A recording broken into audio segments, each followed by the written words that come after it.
Here we go again, another one of my bloody rants. I just watched a bit of that Matt Hancock Module 4 COVID inquiry. Oh, that crock is shit again. Now, talk about investigating yourself. So, again, a couple of points I want to bring up. Was in the beginning with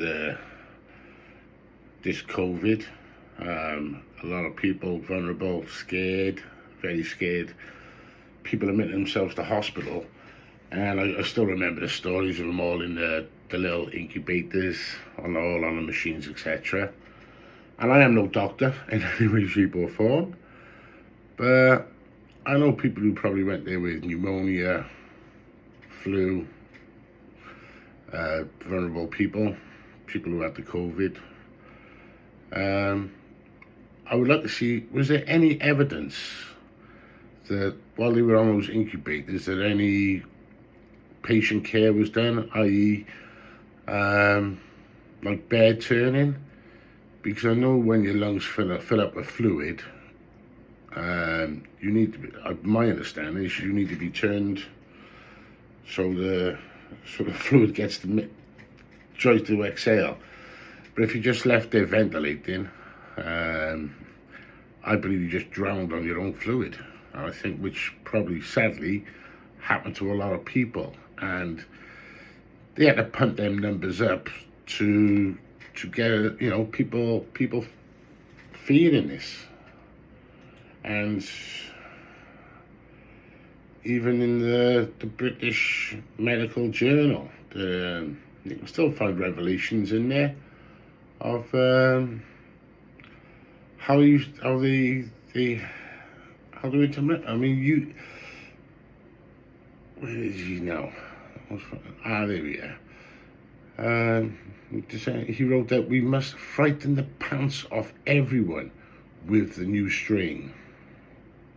And this is one of those WhatsApps that the government have been caught out using.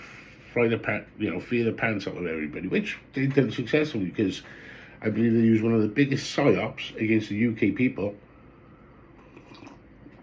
in history. Spent absolutely shitloads of money putting the fear of God into people, and it worked.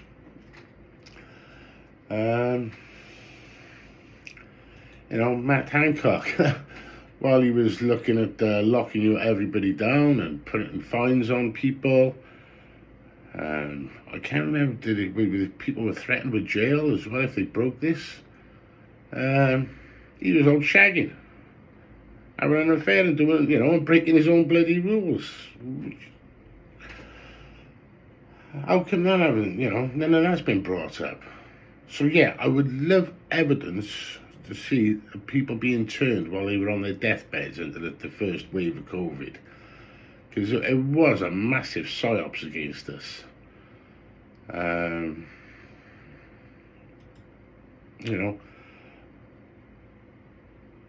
mean, knowing a bit of history, like the Nuremberg trials, the code of directives for human experimentation, the 10 codes on it. Well, sadly, I believe that they found it under that because it needs voluntary consent of the human. But the trouble is, if you went there voluntarily to have the jab, then it's sort of bloody doesn't fall under it. You know what I mean? So if you did go off to have the jab, I don't think the Nuremberg Code comes under you, because you willingly went off to have an unexperimented drug pumped into you. Sad to say for you people, The Nuremberg Code is quite clear, and if you bloody grew up in my generation, knowing the war and what the Germans were doing, it's what it was there for. It was to stop fucking horrible fucking government dictators experimenting on you. And this part of the psyops, it was one big experiment. I mean, that's under the World Economic Forum, it was a massive experiment. So the Nuremberg Code 1947 doesn't really kick in, because, like I said, we went off to have it done voluntarily. And why would anyone put something untested into your body is crazy. So, shocking. Absolutely shocking. You know. And another way they used the psyops against us was to ramp them numbers up at the beginning. I mean, fucking hell. If you had a heart attack but you tested positive for COVID, you went under the COVID death. If you fell off a fucking mountain and they tested you for COVID, you died under COVID. Not falling off a fucking mountain, no, you died of COVID. So they're using all sorts of figures to fit the psyops fucking game to fear you.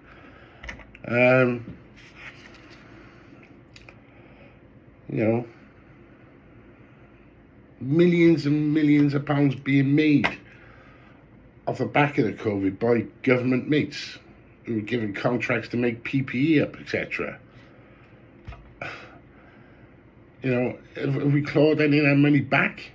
You know, have any of them people been investigated? You know, there was a good one Wayne Madison done about 15 years ago, where the FBI and mounted police in both US and Canada were investigating their governments for the creation of swine flu and avian flu, or bird flu.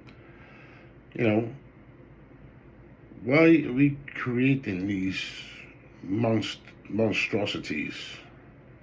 You know, it's good to create them, to understand them, but it seems like the pharmaceutical industry are creating this, and you know, I can't remember on what film it's in, but we'll create the fucking problem because we got the answers here. I think it's like a Mission Impossible on one of them. They got that virus shit, but he's got the antidote.